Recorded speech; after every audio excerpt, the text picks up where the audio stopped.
Existe una verdad que, una vez comprendida, transforma por completo la experiencia de estar vivo.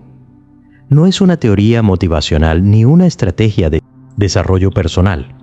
Es un principio espiritual que opera con la misma precisión que las leyes que sostienen el universo. Esa verdad es que tú no inventaste tu sueño. Tu sueño te fue dado. Llegó contigo al mundo igual que llegaron tus ojos, tus pulmones y tu corazón. Si en este momento crees que no tienes propósito o que lo perdiste en algún recodo del camino, necesitas saber que estás equivocado no por un error casual, sino porque la naturaleza misma de la creación lo hace imposible. El propósito de tu vida fue decidido por la mente infinita antes de que tu cuerpo tomara forma. Dios no crea sin intención. No existe un solo átomo en el universo que carezca de función y tú, que eres la expresión más elevada de la creación divina, no puedes ser la excepción. Tu propósito existe, está vivo, está esperando y lo único que necesita para manifestarse es que tú retires la obstrucción que tu propio pensamiento ha colocado frente a él. ¿Cuál es esa obstrucción? Es tu miedo, es tu creencia en la limitación, es tu hábito de mirar las circunstancias externas y concluir que ellas definen lo que es posible para ti. Es tu costumbre de compararte con otros y decidir que Dios fue generoso con ellos e injusto contigo. Es tu tendencia a orar pidiendo favores en lugar de reconocer lo que ya te fue dado. Este viaje que emprenderás es un tratamiento espiritual completo para el descubrimiento y la activación de tu propósito divino. No encontrarás aquí fórmulas superficiales ni estrategias humanas de planificación. Serás llevado paso a paso a una comprensión espiritual tan clara que tu propósito no tendrá más remedio que revelarse ante ti, porque la verdad siempre se revela cuando el pensamiento equivocado se retira. Piensa en Moisés, que pasó 40 años en el desierto creyendo que su vida había terminado, hasta que frente a la zarza ardiente recibió el mismo propósito que siempre había existido para él. Piensa en Jacob, que luchó toda una noche con el ángel y no soltó hasta recibir su bendición. Piensa en Jonás, que huyó en dirección contraria y terminó en el vientre de un gran pez. En cada caso, el patrón es idéntico.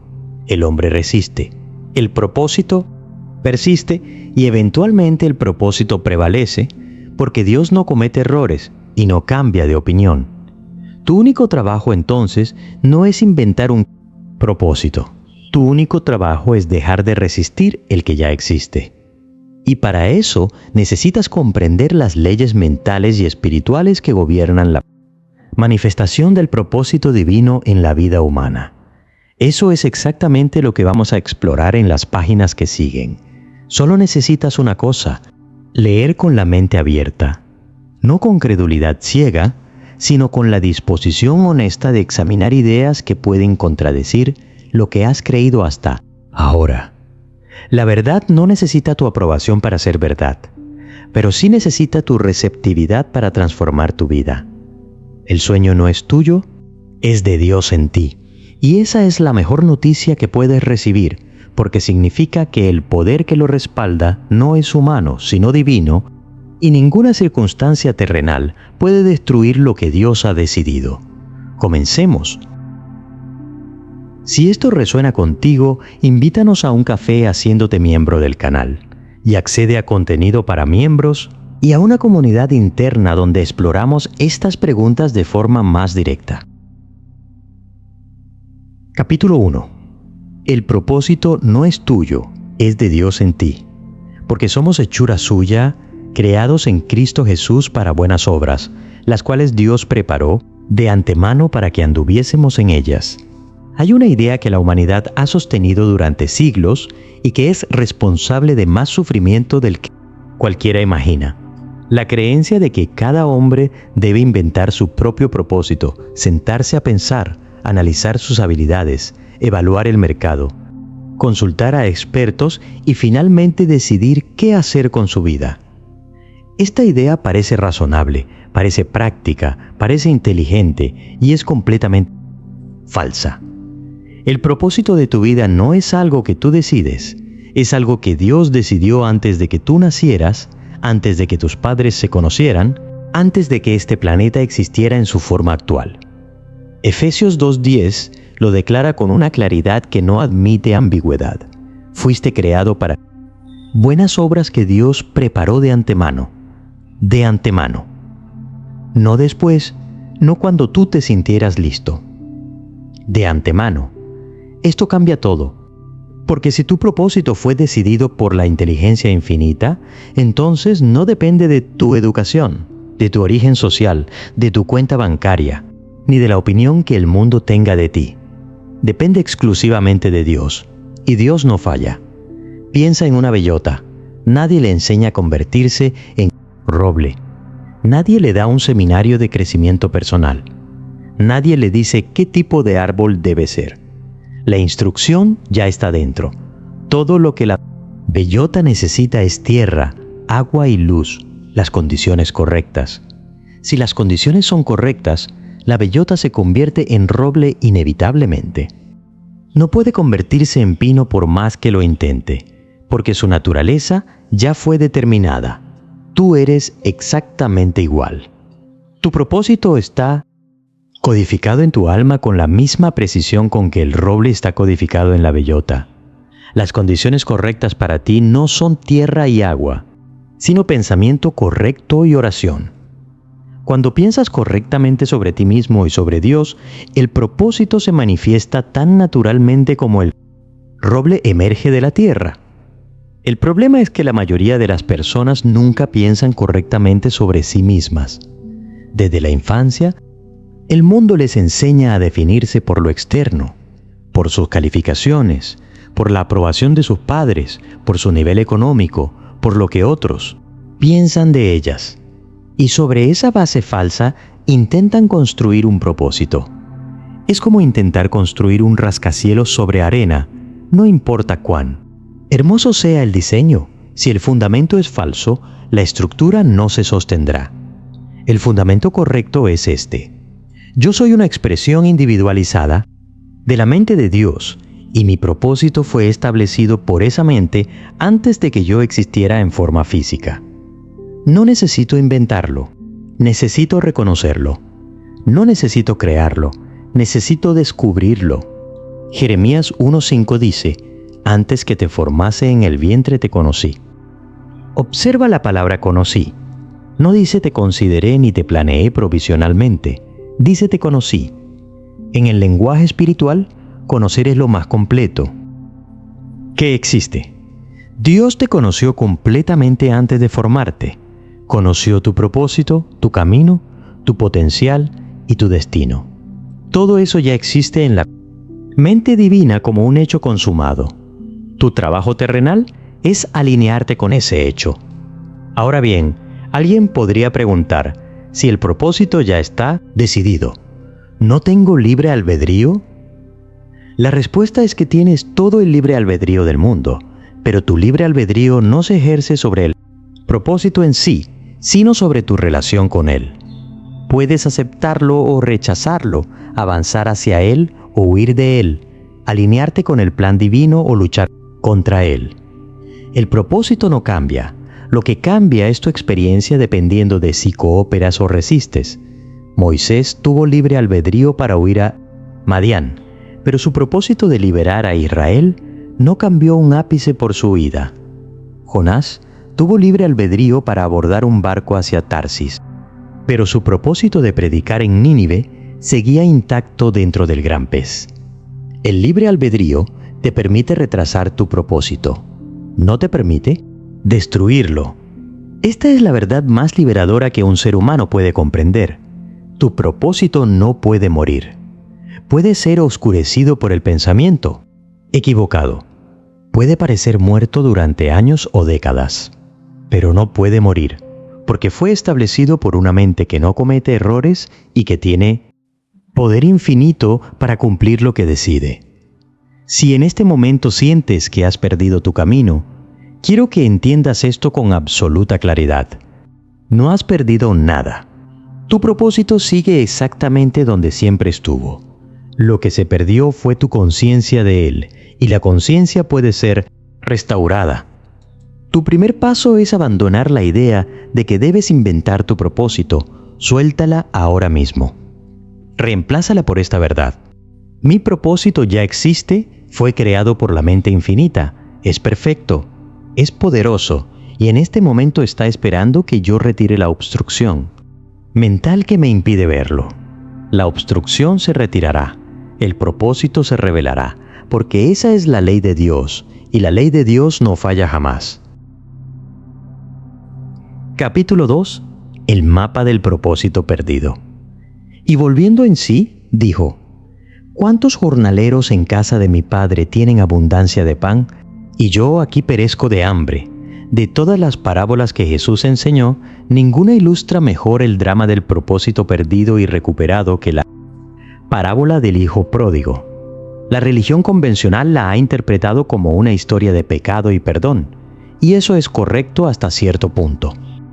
Pero la interpretación metafísica va mucho más profundo y revela verdades que la lectura superficial no alcanza.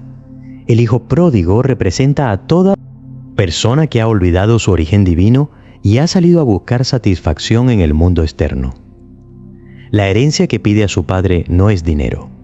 Es la dotación espiritual que cada alma trae al nacer: talentos, capacidades, intuición divina, conexión con la fuente. Todos nacemos con esa herencia, todos la recibimos completa y casi todos la malgastamos. ¿Cómo la malgastamos? Exactamente como el hijo pródigo, yéndonos a una tierra lejana. La tierra lejana no es un lugar geográfico, es un estado de conciencia. Es el estado en que vives cuando crees que el mundo externo es la fuente de tu bien, cuando crees que el dinero, el reconocimiento, las relaciones humanas o las posesiones materiales son lo que necesitas para ser feliz, cuando pones tu fe en las cosas en lugar de ponerla en Dios. En esa tierra lejana, el hijo pródigo malgastó todo lo que tenía. Observa esto con cuidado. No le robaron, no fue víctima de una injusticia. Él mismo lo malgastó. Y esto es exactamente lo que hacemos cuando vivimos. Desconectados de nuestro propósito divino, malgastamos nuestra energía en trabajos que no nos corresponden, malgastamos nuestro talento en proyectos que el ego elige pero que el alma rechaza, malgastamos nuestros años persiguiendo metas que el mundo nos dijo que debíamos perseguir. Y luego viene el hambre. El hambre del hijo pródigo es el vacío existencial que siente toda persona que vive lejos de su propósito. Es esa sensación de que algo falta, de que la vida debería tener más sentido, de que estás haciendo cosas pero no estás viviendo. Millones de personas conocen este hambre. Es el hambre del alma que no recibe alimento espiritual. Ningún éxito mundano puede saciarla. Ningún placer externo puede calmarla. Solo tiene un remedio: volver al Padre. Y aquí viene el momento más importante de toda la parábola: y volviendo en sí. Esta es la clave de todo. El hijo pródigo volvió en sí. No volvió a una iglesia, no volvió a una religión, no volvió a un sistema de creencias. Volvió en sí. Volvió a sí mismo, volvió a la verdad de lo que realmente era: un hijo del Padre con una herencia completa esperándolo. Volver en sí es despertar espiritualmente. Es el momento en que comprendes que la tierra lejana no es tu hogar, que el hambre no es tu destino y que la casa de tu Padre tiene abundancia más que suficiente para ti. Es el momento en que dejas de buscar afuera y empiezas a buscar adentro. Es el momento en que dejas de inventar propósitos artificiales y empiezas a reconocer el propósito real que siempre existió. Cuando el hijo pródigo regresó, ¿qué hizo el padre? ¿Lo castigó? ¿Le reprochó? ¿Le impuso una penitencia? No. Le puso la mejor túnica, un anillo en su mano y sandalias en sus pies y ordenó una fiesta. La túnica representa la dignidad restaurada. El anillo representa la autoridad recuperada. Las sandalias representan la dirección renovada. Todo lo que el hijo necesitaba para cumplir su propósito le fue devuelto instantáneamente en el momento del regreso. Dios no guarda rencor. Dios no castiga. Dios no dice ya tuviste tu oportunidad y la desperdiciaste. En el momento en que tú vuelves en ti, en el momento en que reconoces tu verdadera identidad y te vuelves hacia la presencia divina, todo lo que necesitas para cumplir tu propósito te es dado, no mañana, no cuando lo merezcas, ahora. Pero hay un detalle adicional en esta parábola que suele pasar desapercibido. El hijo mayor, el que se quedó en la casa trabajando fielmente, se enojó cuando vio la celebración y se quejó al padre. Y el padre respondió: Hijo, tú siempre estás conmigo y todo lo mío es tuyo. El hijo mayor representa a las personas que cumplen sus obligaciones religiosas y morales, pero nunca descubren su propósito divino. Hacen todo correctamente según las reglas externas, pero viven sin pasión, sin alegría, sin la conciencia de que todo lo del Padre les pertenece. Están en la casa del Padre, pero no disfrutan la herencia. No basta con estar en la casa. Hay que saber que todo lo del Padre es tuyo. Hay que reclamar la herencia completa. Hay que aceptar la túnica, el anillo y las sandalias. Hay que entrar a la fiesta. Y la fiesta es tu propósito divino vivido con plenitud, con gozo, con la certeza de que Dios mismo lo diseñó para ti. Ya sea que te identifiques con el hijo pródigo o con el hijo mayor, el mensaje es el mismo. Vuelve en ti, reconoce quién eres, acepta lo que es tuyo y comienza a vivir desde la casa del Padre, no desde la tierra lejana. Capítulo 3. La mediocridad y el miedo como obstáculos. Porque ¿cuál es su pensamiento en su corazón? Tal es él. De todas las formas de pensamiento equivocado que bloquean el propósito divino, la más devastadora y la más común es el pensamiento de mediocridad. Este pensamiento tiene muchas formas, pero su esencia es siempre la misma: la creencia de que tú no eres suficiente para lo que Dios ha puesto delante de ti. No soy lo bastante inteligente, no tengo la preparación necesaria. Eso es para personas con más recursos que yo. Ya es demasiado tarde para mí. Debo ser realista y conformarme con lo que tengo. Todas estas frases son variaciones del mismo pensamiento tóxico, y cada vez que las piensas o las pronuncias estás realizando un acto de oración negativa que aleja la manifestación de tu propósito. Quiero que entiendas algo que la mayoría de las personas no entienden. La mediocridad no es humildad. La humildad genuina consiste en reconocer que todo tu bien viene de Dios y que sin Él no puedes hacer nada. Eso es completamente distinto de decir que no eres suficiente. Porque si dices que no eres suficiente, estás diciendo que Dios cometió un error al crearte, que te dotó de un sueño que no puedes cumplir, que puso en ti un propósito que está más allá de tu capacidad. Y eso no es humildad. Eso es orgullo invertido. Es la arrogancia de creer que tú sabes más que Dios sobre lo que eres capaz de hacer. Proverbios 23:7 establece la ley con total claridad. Como piensa el hombre en su corazón, así es él. No dice como piensa a veces o como piensa cuando está de buen ánimo. Dice como piensa en su corazón, es decir, en lo más profundo de su conciencia habitual. Si en lo más profundo de tu conciencia crees que eres mediocre, producirás resultados mediocres, no porque la mediocridad sea tu destino, sino porque la ley mental te entregará exactamente lo que crees. En Números 13, Moisés envió 12 espías a explorar la tierra de Canaán. 10 de ellos regresaron aterrados diciendo: vimos gigantes, y éramos nosotros, a nuestro parecer, como langostas. Observa la frase "a nuestro parecer". El problema no eran los gigantes. El problema era cómo se veían a sí mismos. Se veían como langostas, y mientras mantuvieron esa imagen de sí mismos, la tierra prometida les fue inaccesible. Solo Josué y Caleb tuvieron un informe diferente.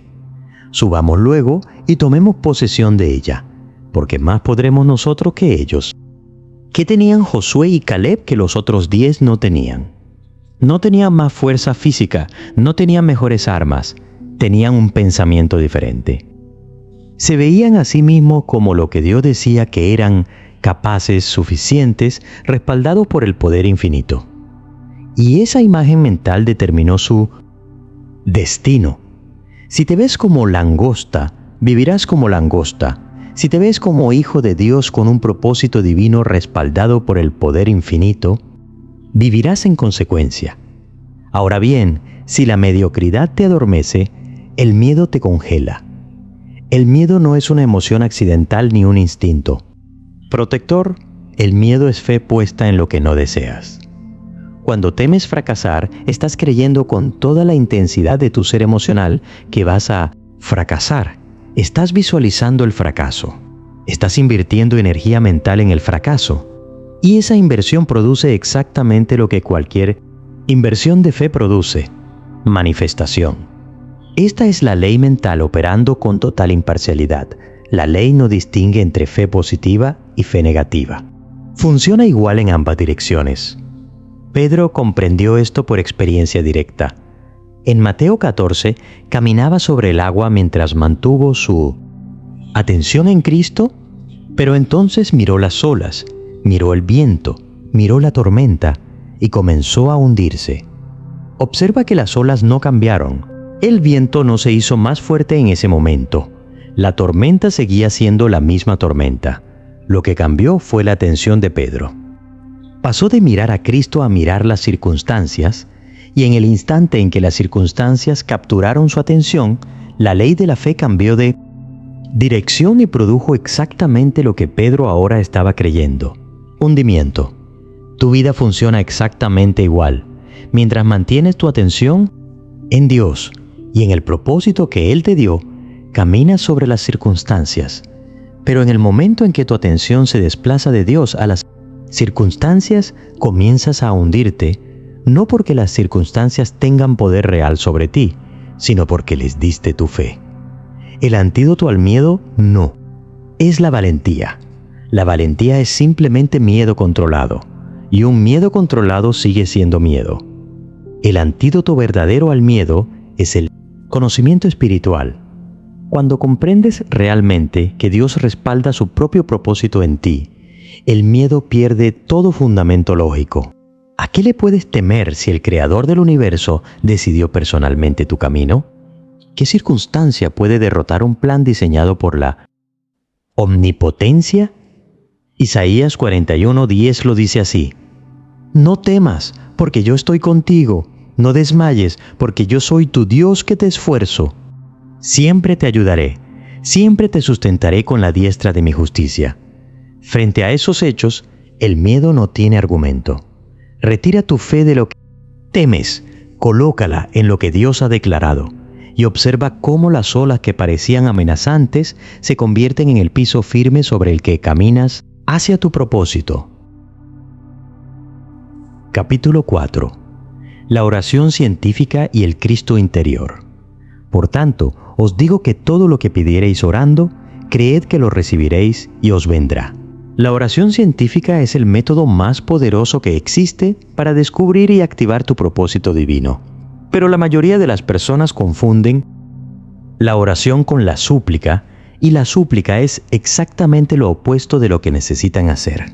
Cuando suplicas, estás afirmando carencia. Estás diciéndole a Dios, y más importante aún, estás diciéndole a tu propia mente subconsciente que no tienes lo que necesitas y que dependes de una fuerza externa para que te lo conceda. Esta postura mental refuerza la conciencia de carencia, y la conciencia de carencia siempre produce más carencia. Es la ley.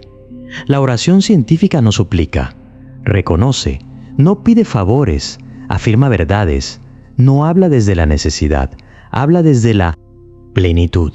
Y esto no es arrogancia ni presunción, es alineamiento con la realidad espiritual. Marcos 11:24 es la base técnica de toda oración científica. Jesús dice: todo lo que pidiereis orando, creed que lo recibiréis y os vendrá. Observa el orden. Primero crees que lo recibes, luego viene. No al revés. No dices cuando lo reciba creeré, dices creo que lo recibo, y la manifestación sigue a la creencia. Aplicado específicamente al propósito de vida, La oración científica funciona así. No le pides a Dios que te revele tu propósito como si Él estuviera guardando un secreto y necesitara convencimiento para compartirlo. En lugar de eso, reconoces que tu propósito ya existe, que la inteligencia infinita en ti ya lo conoce perfectamente y que lo único que necesitas es retirar la obstrucción mental que te impide verlo. El método tiene pasos definidos. El primero es aquietar la mente. Una mente agitada no puede recibir revelación, igual que un lago agitado por el viento no puede reflejar con claridad. El segundo paso es afirmar la omnisciencia divina. Dios lo sabe todo. Conoce tu propósito con absoluta precisión. Conoce el camino exacto. El siguiente paso, las personas que debes encontrar. No hay incertidumbre en la mente de Dios. El tercer paso es declarar que el canal está abierto. Afirmas que estás receptivo, dispuesto a escuchar, sin condiciones previas ni exigencias sobre cómo debe manifestarse el propósito. Muchas personas bloquean la guía divina porque ya decidieron cómo debería venir, y al poner esas condiciones, cierran el canal por el que la guía. Quiere fluir. El cuarto paso es soltar. Después de hacer tu tratamiento espiritual, debes soltar el tema completamente, dejar de darle vueltas, dejar de analizar, dejar de preguntarte cuándo llegará la respuesta. La semilla ha sido plantada, el jardín no crece más rápido porque lo mires fijamente. Ahora bien, hay una enseñanza central que complementa esta práctica. Dios no está lejos de ti, Dios está en ti. La presencia divina no. Habita en un cielo distante esperando que la alcances con tus plegarias. Habita en el centro mismo de tu ser, más cerca de ti que tu propia respiración, más íntima que tu propio pensamiento. A esta presencia la llamamos el Cristo interior. El Cristo no es únicamente Jesús de Nazaret. Jesús fue la demostración más perfecta del Cristo en la historia humana, pero el Cristo mismo es la presencia de Dios individualizada en cada ser humano. Jesús sabía esto, por eso dijo: el que en mí cree, las obras que yo hago él las hará también, y aún mayores hará. No dijo que las obras que él hacía eran exclusivas para él. Dijo que tú las harás también, mediante el mismo Cristo que operaba en él y que opera en ti. ¿Qué tiene esto que ver con tu propósito? Todo? Porque el Cristo interior ya conoce tu propósito con absoluta precisión. Conoce cada detalle. ¿Qué debes hacer? ¿Cuándo debes hacerlo? ¿Cómo debes hacerlo? ¿Con quién debes hacerlo? ¿Y qué resultado producirá? No hay una sola pregunta sobre tu propósito que el Cristo interior no pueda responder. El problema nunca ha sido falta de guía. El problema siempre ha sido exceso de ruido. Tu mente está tan llena de pensamientos, de preocupaciones, de planes humanos, de opiniones ajenas, de miedos y de deseos del ego, que la voz quieta y apacible del Cristo interior queda sepultada bajo toneladas de ruido mental. Reconocer al Cristo interior no es un acto místico reservado para santos y monjes. Es una decisión práctica que cualquier persona puede tomar. Consiste simplemente en elegir escuchar la voz interior por encima del clamor del mundo, preferir la guía divina sobre la opinión humana, confiar en la inteligencia que te creó más que en la inteligencia limitada de tu mente racional. ¿Cómo reconoces la voz del Cristo interior? Por sus frutos. La voz del ego produce ansiedad, urgencia, comparación y miedo. La voz del Cristo interior produce paz, claridad, certeza y gozo. Si una decisión te produce paz profunda, incluso cuando la circunstancia exterior parece difícil, es muy probable que venga del Cristo interior. Tu práctica diaria debería incluir un periodo de silencio en el que no pides nada, no afirmas nada, no haces nada, simplemente escuchas. Te sientas con la disposición de un estudiante frente a un maestro infinitamente sabio y dices internamente: habla, Señor, que tu siervo escucha, y luego callas. La guía vendrá. No busques tu propósito con la mente, busca al Cristo interior, y el propósito vendrá incluido. Capítulo 5. la trampa de la comparación y las 7 palabras. Cada uno examine su propia obra, y entonces tendrá motivo de gloriarse solo respecto de sí mismo y no en otro. Existe un mecanismo mental que destruye más propósitos divinos que el miedo y la mediocridad combinados, la comparación y su forma más tóxica, la envidia. Cuando te comparas con otra persona, estás cometiendo un error espiritual fundamental. Estás asumiendo que Dios debería haberte dado lo que le dio a ella. Estás afirmando que la distribución divina fue injusta. Estás declarando que la inteligencia infinita cometió un error de asignación. Y cada vez que sostienes este pensamiento, te desconectas un poco más de tu propio propósito. ¿Por qué? Porque no puedes encontrar tu camino mientras miras el camino de otro. Es una imposibilidad mental. Tu atención tiene una capacidad limitada. Y cada momento que pasas evaluando el éxito ajeno, es un momento que no pasas cultivando tu propia conexión con la fuente. Jesús enseñó la parábola. De los talentos, un hombre entregó 5 talentos a un siervo, 2 a otro y 1 a otro, a cada uno según su capacidad. Observa esas palabras, a cada uno según su capacidad. La distribución no fue arbitraria ni injusta, fue exactamente proporcional a la capacidad de cada uno. El siervo que fracasó no fue el que recibió menos, sino el que enterró lo que recibió, probablemente por comparación. Seguramente miró a los otros 2 y pensó, ¿para qué esforzarme? Ellos tienen más que yo, nunca los alcanzaré. Y ese pensamiento nacido de la comparación le costó todo. Gálatas 6:4 ofrece el antídoto perfecto. Cada uno examine su propia obra. Su propia obra, no la obra del vecino, no la obra del compañero. Tu propia obra, porque tu obra es única. Tu propósito es irrepetible y tu camino no puede ni debe parecerse al de nadie más. Piensa en tu cuerpo. Tiene manos, ojos, corazón y pulmones. Cada órgano tiene una función específica y vital. ¿Tiene sentido que la mano envidie al ojo porque puede ver? ¿Tiene sentido que el pulmón se frustre porque no puede bombear sangre? Cada parte es necesaria precisamente porque hace algo que las otras no pueden hacer. Tú eres un órgano vital en el cuerpo de la humanidad. Tu función es única. Si no la cumples tú, nadie la cumplirá, porque nadie más fue diseñado para ella. Te doy una práctica que puede transformar tu relación con la envidia de manera radical. Cada vez que sientas envidia hacia alguien, en lugar de reprimir el sentimiento, haz exactamente lo opuesto de lo que el ego quiere hacer. Bendice a esa persona en silencio. Di, bendigo tu éxito, celebro lo que Dios está haciendo en tu vida y doy gracias porque lo que Dios hace por ti demuestra que cumple sus propósitos y lo que hace por ti lo hará por mí de la forma que me corresponde. Esta práctica funciona porque reemplaza un pensamiento de carencia por un pensamiento de abundancia, abre el canal por el que tu propio bien puede fluir. Deja de mirar al costado. Mira hacia arriba. Tu propósito no está en la vida de otro.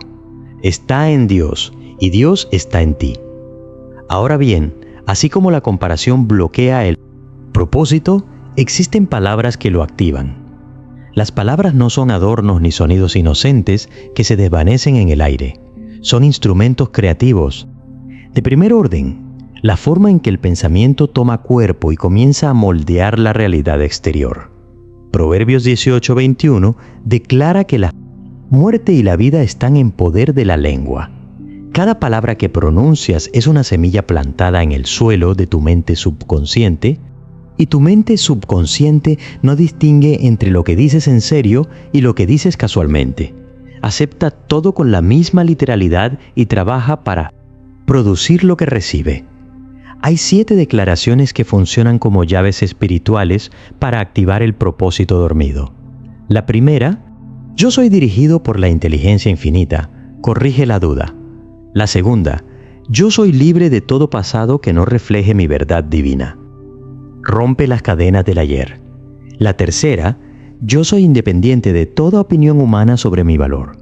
Corrige la necesidad de aprobación. La cuarta, Yo soy lo suficientemente capaz para lo que Dios puso en mí. Disuelve el perfeccionismo. La quinta, yo soy digno de recibir la guía que Dios me envía. Sana la autocompasión. La sexta, yo soy capaz de actuar ahora sin condiciones previas. Vence la postergación. La séptima, yo soy una expresión única e irrepetible del propósito de Dios. Disuelve la resistencia al cambio. Pronuncia estas 7 declaraciones cada mañana, antes de comenzar tu día, en voz alta, con convicción y con plena conciencia de lo que significan. No las recites como una fórmula mecánica.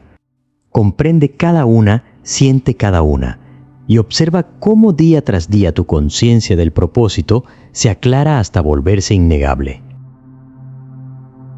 Capítulo 6.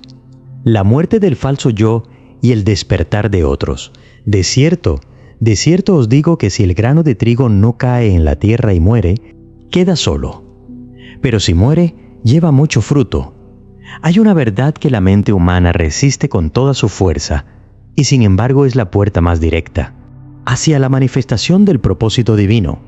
Antes de que el propósito verdadero pueda nacer, el falso yo debe morir. ¿Qué es el falso yo? Es la identidad que construiste con materiales prestados, el conjunto de creencias sobre ti mismo que adoptaste de tus padres, de tus maestros, de la sociedad, de tus experiencias dolorosas y de tus interpretaciones equivocadas de la vida. Es el yo que dice soy tímido porque alguien te dijo que eras tímido cuando tenías 6 años. Es el yo que dice no soy creativo porque un maestro criticó tu dibujo en 3er grado. Es el yo que dice la vida es difícil porque creciste viendo adultos que repetían esa frase como un mantra. Este falso yo no es malvado, es simplemente incorrecto. Fue construido con información limitada y equivocada. Y ahora ocupa el espacio que debería ocupar tu identidad verdadera. Mientras el falso yo está en el trono de tu conciencia, el verdadero yo no puede gobernar. Y mientras el verdadero yo no gobierne, tu propósito no puede manifestarse. Juan 12:24 describe este proceso con la imagen más perfecta posible. El grano de trigo debe caer en la tierra y morir para dar fruto. Si no muere, queda solo. Queda estéril, queda sin propósito. La muerte del grano no es destrucción, es transformación. Lo que muere es la cáscara exterior que contenía la vida. Lo que nace es la planta que estaba encerrada dentro de esa cáscara. Tu falso yo es la cáscara, tu verdadero yo. El Cristo interior es la vida que la cáscara contiene, y la muerte de la cáscara no es dolorosa cuando se entiende correctamente. Es liberadora, como quitarse una ropa que te queda demasiado pequeña y que te ha estado asfixiando durante años. Piensa en la oruga. Para convertirse en mariposa, la oruga no se mejora a sí misma. No se vuelve una oruga más rápida o más eficiente. Se disuelve literalmente dentro del capullo, y de esa disolución emerge algo completamente nuevo, algo que puede volar, algo que habría sido impensable desde la perspectiva limitada de la oruga. Tu transformación espiritual funciona exactamente igual. No estoy pidiéndote que mejores tu falso yo. Estoy pidiéndote que lo sueltes, que dejes de identificarte con él, que reconozcas que las limitaciones que crees tener no son tuyas, son de una identidad prestada que nunca fue real. ¿Cómo se suelta el falso yo? No mediante la lucha, porque la lucha contra el falso yo lo fortalece. Toda atención es alimento, incluso la atención negativa. Se suelta mediante la contemplación del verdadero yo. Cuando contemplas la verdad de lo que eres, un hijo de Dios con un propósito divino establecido por la inteligencia infinita, el falso yo se marchita por falta de atención, igual que una planta se marchita cuando dejas de regarla. Pablo describió este proceso en Gálatas 2:20. Con Cristo estoy juntamente crucificado, y ya no vivo yo, mas vive Cristo en mí. El falso Pablo murió, y de esa muerte nació el Pablo verdadero, el apóstol que cambió la historia. No tengas miedo de esta muerte. No estás perdiendo nada real, estás perdiendo una ilusión. Y a cambio de esa ilusión, estás ganando tu vida verdadera, tu propósito verdadero. Y cuando comienzas a vivir desde este lugar auténtico, ocurre algo extraordinario. Tu presencia comienza a despertar el propósito en las personas que te rodean. No porque les prediques, no porque les des consejos no solicitados, no porque te conviertas en su guía espiritual. Simplemente porque la luz que emana de una persona alineada con su propósito ilumina automáticamente a quienes están cerca. Mateo 5:14 lo explica con una simplicidad que es en sí misma una enseñanza. Vosotros sois la luz del mundo. Una ciudad asentada sobre un monte no se puede esconder. La luz no necesita convencer a la oscuridad de que se retire. La luz simplemente brilla y la oscuridad se retira por su propia naturaleza. Cuando tú vives desde tu propósito, tu vibración espiritual se eleva, tu paz interior se profundiza, tu claridad mental se agudiza, tu gozo se vuelve palpable y las personas a tu alrededor sienten eso aunque no puedan explicarlo con palabras. Sienten que hay algo diferente en ti, sienten que tú sabes algo que ellos todavía no saben, y esa sensación despierta en ellos el hambre de descubrir su propio propósito. Esto no significa que debas permanecer callado. Puedes compartir lo que sabes cuando te lo pidan, pero la herramienta más poderosa que tienes para encender el propósito en otros no es lo que dices, es lo que eres. Eso sí, no intentes forzar el despertar en alguien que no está listo, porque provocarás resistencia en lugar de apertura. Cada alma tiene su propio ritmo. Cada persona despertará en el momento perfecto para ella. Y ese momento no lo decides tú, lo decide Dios. Lo que sí puedes hacer siempre es tratar espiritualmente a las personas que amas, reconociendo la verdad divina sobre ellas, que son hijos de Dios con un propósito perfecto, que la inteligencia infinita las guía, que todo está bien en su vida espiritual aunque las apariencias externas sugieran lo contrario. Vive tu propósito, brilla tu luz y confía en que esa luz encenderá exactamente las antorchas que deben encenderse en el momento exacto en que deben encenderse. Capítulo 7. Obstáculos finales y vivir desde el llamado. Pero el hombre de doble ánimo es inconstante en todos sus caminos. Llega un momento en el camino espiritual en que la persona dice: entiendo los principios, creo en Dios, oro correctamente, hago tratamientos espirituales, pero mi propósito no se manifiesta. ¿Qué estoy haciendo mal? Esta es una pregunta legítima que merece una respuesta honesta.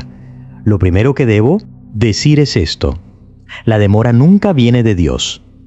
Dios no necesita tiempo para actuar. El tiempo es una categoría humana que no existe en la mente divina. Para Dios, tu propósito ya está cumplido. La manifestación en el plano terrenal es lo que requiere tiempo, y ese tiempo depende enteramente de la condición de tu mente. Cuanto más limpia esté tu mente de obstrucciones, más rápida será la manifestación. Hay 5 obstáculos principales que retrasan la demostración del propósito. El primero es la impaciencia, una forma sutil de incredulidad. Cuando te impacientas, estás diciendo que no. Confías en el tiempo de Dios, que tu cronograma es más sabio que el cronograma divino, y esa tensión bloquea la manifestación. La demostración espiritual requiere soltura, no urgencia. El segundo obstáculo es el resentimiento no resuelto, probablemente el más poderoso y el más ignorado. El resentimiento es como una roca colocada directamente sobre el canal por el que tu bien quiere fluir. No importa cuán poderosa sea la corriente. Si hay una roca en el camino, el agua no pasa. Si tuvieras que elegir entre orar y perdonar, elige perdonar, porque la oración sin perdón es prácticamente inútil. Jesús lo estableció con total claridad. Cuando estéis orando, perdonad si tenéis algo contra alguno.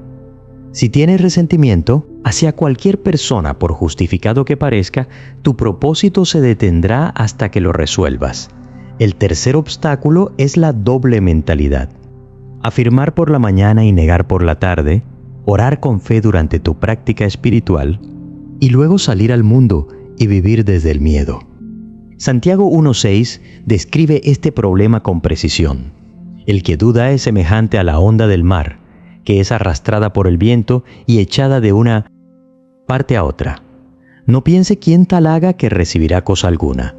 Mente doble, resultado cero. El cuarto obstáculo es el apego al método específico.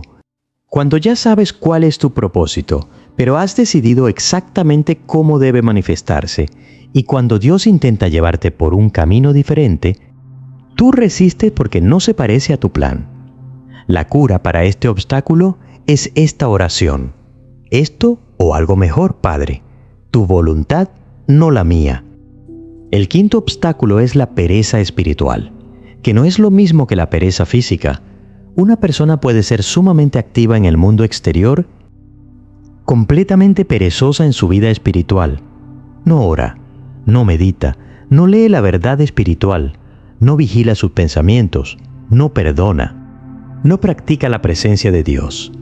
Es querer los resultados del crecimiento espiritual sin hacer el trabajo del crecimiento espiritual. Como querer una cosecha sin haber sembrado. Te invito a que hagas un inventario honesto. ¿Tienes impaciencia? Admítelo y trabájala. ¿Tienes resentimiento? Escribe cada nombre y practica el perdón con cada uno hasta que el nombre no produzca ninguna reacción emocional. ¿Tienes doble mentalidad?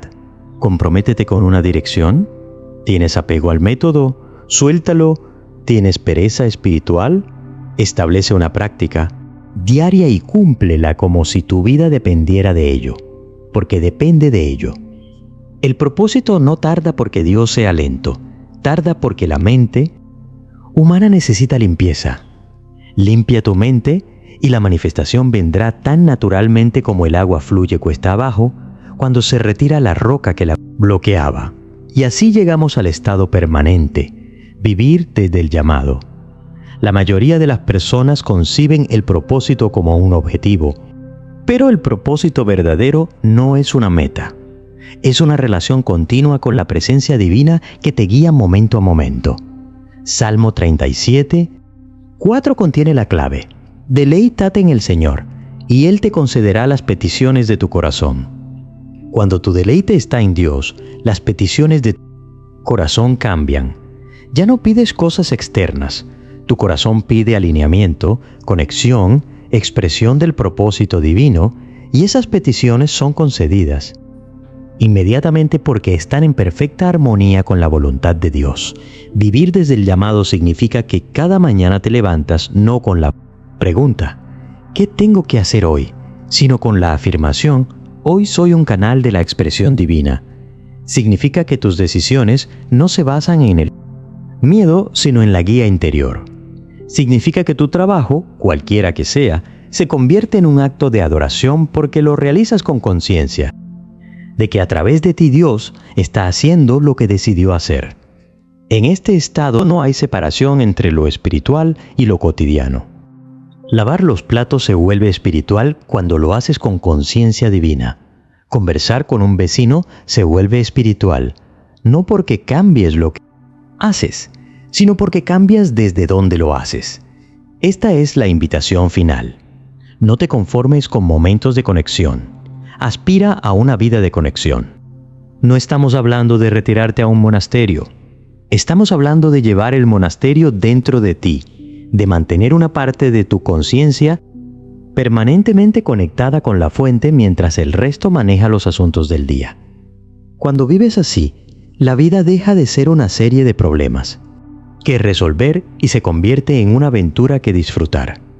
El propósito que Dios puso en ti no puede morir, solo puede ser oscurecido por tu pensamiento. Pero el retraso ha terminado. ¿Has comprendido estas verdades? ¿Has recibido las herramientas espirituales necesarias para retirar toda obstrucción? Lo único que queda es que decidas aquí y ahora vivir desde el llamado, no mañana, no cuando las condiciones sean perfectas. No cuando sientas que estás listo. Ahora, en este momento, con lo que tienes, donde estás, tal como eres. Porque donde estás es exactamente donde Dios te puso Y lo que tienes es exactamente lo que necesitas para dar el siguiente paso. Y quién eres es exactamente quien Dios decidió que fueras. El sueño no es tuyo, es de Dios en ti. Y hoy es el día en que dejas de retrasarlo y comienzas a vivirlo. Hemos recorrido juntos un camino de revelación espiritual que comenzó con una verdad fundamental y termina con una invitación imposible de ignorar. Esa verdad es que tú no inventaste tu sueño. Tu sueño te fue dado, plantado en tu alma por la misma inteligencia que diseñó las galaxias y sostiene cada átomo del universo. Durante este viaje, hemos desmontado una por una las obstrucciones que la mente humana coloca frente al propósito divino. Aprendiste que el pensamiento de mediocridad no es humildad sino orgullo invertido, una declaración silenciosa de que Dios se equivocó al crearte. Descubriste que el miedo no es lo opuesto a la fe, sino fe dirigida hacia lo que no deseas y que tu atención es el timón que determina si caminas sobre las aguas o te hundes en ellas. Exploraste el poder de la oración científica, ese método preciso que no suplica, sino que reconoce, que no pide desde la carencia, sino que afirma desde la plenitud. Aprendiste a escuchar la voz del Cristo interior, esa presencia divina que no habita en un cielo distante sino en el centro mismo de tu ser, más cerca de ti que tu propia respiración. Desenmascaraste la trampa de la comparación, ese mecanismo que te hace mirar el plato ajeno mientras el tuyo se enfría, olvidando que tu función en el cuerpo de la humanidad es tan única como la del ojo o la del corazón. Tomaste posesión de las 7 palabras que encienden el llamado, declaraciones de poder que reprograman tu mente subconsciente y la alinean con la verdad divina. Enfrentaste la realidad de que el falso yo debe morir para que el verdadero nazca, como el grano de trigo que cae en la tierra, como la oruga que se disuelve para convertirse en mariposa. Y comprendiste que cuando vives desde tu propósito, tu luz enciende automáticamente la de quienes te rodean, no por lo que dices, sino por lo que eres. Ahora, al cerrar estas páginas, quiero que sepas que el conocimiento que has adquirido no es un destino final, sino una llave. La puerta que abre es la de una vida vivida desde él, llamado como estado permanente, no como una meta a alcanzar, sino como un lugar desde donde vivir cada día. No necesitas más preparación. No necesitas más señales. No necesitas que las circunstancias se alineen perfectamente. Lo único que necesitas ya lo tienes. La decisión de soltar, el remo y confiar en la corriente divina. El propósito que Dios puso en ti no puede morir. Esa es la garantía suprema. Puede haber sido oscurecido. Puedes haberlo ignorado durante décadas, puedes haber huido en dirección contraria como Jonás, pero no puede morir porque fue establecido por una mente que no comete errores. Lo único que ha cambiado hoy es que ahora lo sabes. Y saberlo es el primer paso para vivirlo. Así que avanza con la certeza de que no estás solo, de que la inteligencia infinita camina contigo, de que cada paso que das en fe es sostenido por el poder que creó el universo. El sueño no es tuyo, es de Dios en ti, y ese sueño está despertando ahora mismo. Si esto no quedó del todo claro, acabo de subir un video en la sección de miembros donde lo explico de una forma mucho más fácil de entender, con ejemplos cotidianos. Está en Tomémonos un Café.